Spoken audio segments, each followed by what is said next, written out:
8:20 in the morning. The store opens at 9 o'clock. It is a cold, rainy day in Sacramento, California area, and it appears maybe there are 10 or 15 people in line. This will be the earliest I've ever been there. Hello, YouTubers and vinyl community everywhere. As you can see from my little intro clip there, was a cold, rainy day in Sacramento, California this morning, and I don't know if the small crowd was the weather the problem or whether it was the slim pickings in the Black Friday record store day this year. I didn't have anything that I thought I just have to have. I looked at a few records and, okay, if they have them, I'll pick up a couple. And the ones I was interested in, I got easily because even though there were maybe 20 people there when I got there, not a big crowd followed even behind us, and so when they opened the doors, the digging was easy. You didn't have to crowd too much to get through the bins, and so one of the ones I had on my list was this one. Breaking It Up, Breaking It Down, Muddy Waters, Johnny Winter, and James Cotton. This one was a pricey $43, limited to 1,500 copies, but it's a remaster, reissue on 180-gram vinyl, pressed at RTI, so I know it's going to be a good sounding record and hopefully worth that amount of money. The other one that I had saw that looked interesting that I kind of decided I wanted was this one. Listen to this one already. We've got the record out. Feeling Right, Saturday Night, limited to 1,750 copies. This is Rhythm and Blues compilation from New Orleans label Cadet, starting in 1959 into the early 60s. Looked at this, enjoyed it. You know, compilations aren't always popular in the vinyl community, but this is a nice listen, and maybe you hear one or two in there that then you want to go back and get the record. Here's one kind of interesting, a total blind buy.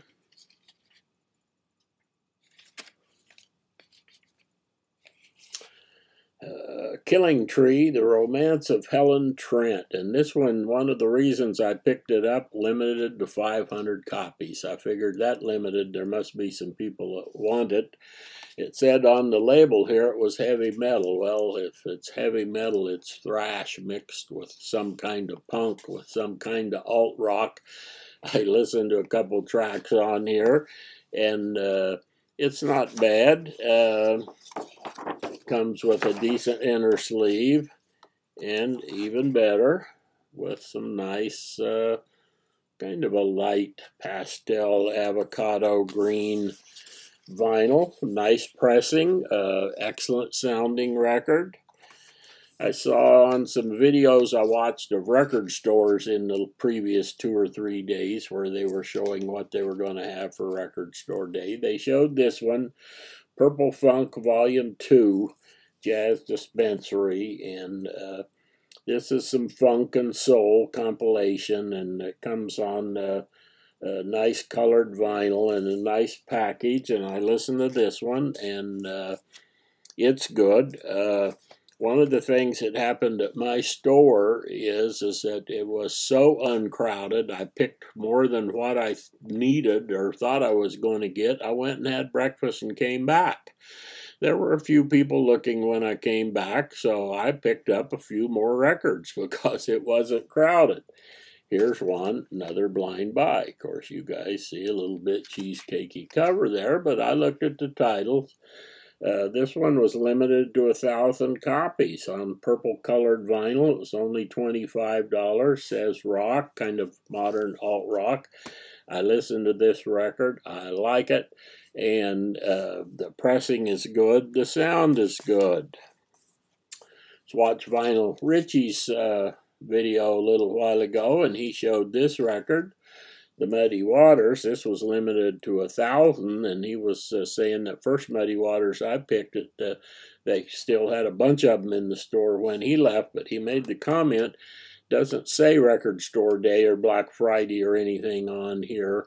And I'm going to have a little tidbit about tricky record stores. Is it Record Store Day product or not? Well, this one was. One of the other ones that I knew I wanted if I saw it, and I figured I almost surely would, limited to 3,000. You know, when they're limited to 3,000 or more, if you want one, you're going to get it unless you're there a day late.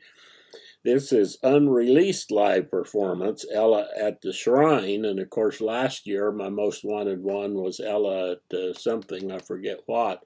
But anyway, so they're kind of doing a series of these unissued Ella things, and I like her, so I'll enjoy that one. And the other one that I got in my first run here, this one was limited to 2,000. I don't think in my area there's many blues collectors. There were only 1 or 2 copies of these, and I was early in the line, and I snagged them, More Muddy Mississippi Waters Live. And so I think that's going to be a good one. I'm going to have just a little quick video here to show you what my store looked like 10 to 15 minutes after the doors opened. Kind of unbelievable. Just 10 minutes after store opening, group almost gone. Kind of amazing, maybe 10 to 15 minutes after the store had opened. Everybody had grabbed what they wanted, and I shot that little video from the checkout line over getting ready to pay for the records. And I think the weather had quite a bit to do with it, and maybe just this particular store doesn't get all that many people. They have several branches around town, and other stores participate also. So I thought that was kind of interesting. As I mentioned, I went and had breakfast and came back, and there were 5 or 6 people looking. So I think they have a reasonable stream all day long. They just don't get the crazy lines. Now, what's the sneaky record store day things? I bought a few records at the last record store day at this same location, and I got home, I was pretty sure they weren't part of record store day. They were just new records. Well, I think the store is determined if they put some new kind of shiny records in those bins, everybody's running in there grabbing stuff supposedly before they're all gone, and they found a way to sell some new records. Well, that happened to me more than you might think this year, because one of the records I wanted was this record, Ry Cooder, and I think I was just looking at Vinyl Me Please has this record as one of their records that you can order, and I don't remember if I ordered it or not. This is a Friday Music, a repress, remaster, and yeah, this wasn't part of record store day, but it was a record I wanted, but I grabbed it out of the record store bin. Same thing. Now this one looks even more like a record store day. It's got a hype sticker and stuff on it. Roy Orbison, a double LP set with the Royal Philharmonic Orchestra.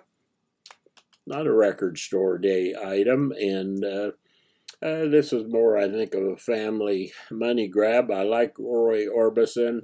I listened to one of these records. It's from a digital master, and it's okay. I mean, you know, we would throw it with easy listening, I guess, but I was a little disappointed in the sound quality. And it was at, you know, $29 for a double LP, so that wasn't too out of line. The other one, this one fairly expensive. Another one, you know, I kind of collect Alien Sex Fiend records. Well, here was a double LP. I didn't remember seeing this in the record store day list. It would have been on my list, so I grabbed this record. So 3 of the records I got out of the record store day bin were not record store day records, and if you've noticed that at your stores, leave some comments. I think that's a little bit dishonest, and next time I go in that store in normal hours, I may even try to mention it to the management, although they probably don't want to hear it. They probably do every trick they can to sell some records. And I left there and went over to my store, and I'm going to have just a real quick little bit here of what happened over at my store. Well, I got to my store a little early. They weren't even supposed to be open yet, and he's not a new record dealer, so he doesn't participate in Record Store Day, and he has to do things to get people to come in and shop a little bit on this day, and he does a lot of promotion and advertisement. And one of the things he did this year is 5,000 records for free. Now, I've been there when he did something like that before, and usually they're all boxed up on the sidewalk or in a few tents, but due to the inclement weather, they were all inside one of the other stores in the little strip center where we go, kind of a deli that's not that busy. I didn't go over there and take a photo, sorry, but 5,000 records, the kind that you would most likely pass up when you saw them in the dollar bin. So he'll give them for free, more or less take as many as you want, and whatever's left, then he will take over and give to Goodwill. So that's the kind of stuff we have in the Goodwill bins here, if you bother to go look. But I bought some records from him, and one of the things he does to get things moving, he had 30% off of all records in the store. And that is a really good discount. I'm just going to show you two records I got, not all of them. 1975 original Basement Tapes, Bob Dylan, near mint, first press, on sale, $21. Man, the thing looks like a reissue. It's so clean. I was really happy to pick that up. And yesterday I watched the Zeke Live Thanksgiving show. I didn't watch it live, his 3-hour time difference, and his shows are over before I get out of bed, but he was showing, and they were chatting about some Mahogany Rush records. I wasn't familiar with Mahogany Rush and didn't have any, and so I checked them out after watching his show on YouTube. Well, I was going through the bins in my store. They had one Mahogany Rush. Haven't listened to this one yet. I don't know if it's a good one or not, but $7 VG, so I'm going to try some Mahogany Rush. So that was my Black Friday record store day, and was just happy to get back home, and it's a great day to listen to records. You hear that rain tinkling outside, and hope you all had a good Black Friday of some kind, and see you down the trail.